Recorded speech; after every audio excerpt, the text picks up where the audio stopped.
Hi guys, it's a pretty stormy night here. The trees are whackering about and birds are flying crazy. It's one of those mad nights. Very stormy.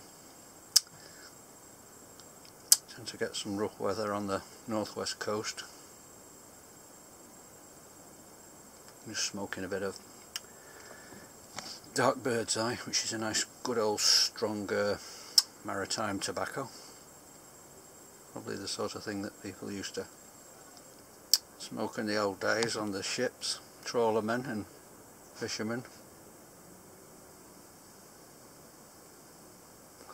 Where I live here in Southport, there was a disaster many years ago. It was, when was it, 9th of December 1886 I think it was.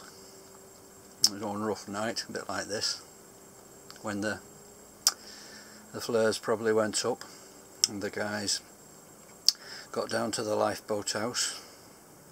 At the time there was a German vessel had gone down on one of the sandbanks, called the Mexico, and the Eliza Fernley was the Southport lifeboat that got called out. Anyway, it got out and it got into some trouble before it got there and turned over. It was a very sad story. I think there was 14 of the 16 crew were eventually lost. The two that survived, Henry Robinson and John Jackson, they survived by clinging on underneath the vessel in the stormy gale seas. And anyway, they finally got to shore. I think they were washed up on Birkdale, which is just slightly a mile or two down the coast, and they managed to walk home and raise the alarm. It was so sad really, because there were other lifeboats called out to help the Mexico that night. There was the Charles Biggs from Lytham. They were the people who actually eventually rescued all the 12 crew of the Mexico, I believe, that had lashed themselves to the rigging to try and survive.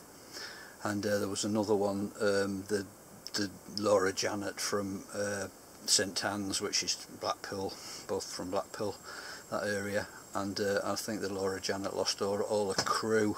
In all, there was 27 lives were lost that night, I believe. Must have been a terrible night. Anyway, all the bodies got washed up on the beach and they were found the next morning, and I feel quite close to it for the next following reason, which was the fact that the bodies were washed up. They were all taken to the Palace Hotel, the coaching house. It later became a public house, and big posh hotel where the golfers used to go in the 1920s. But I'm talking here, of course, about the Victorian times in 1886.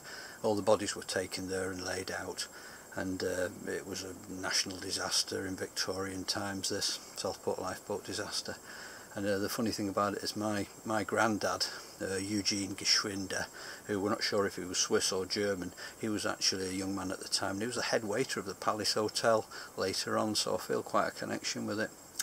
Well, I just thought I'd share it with you. It's quite a terrible night, that. You can just imagine how awful it must have been out at sea.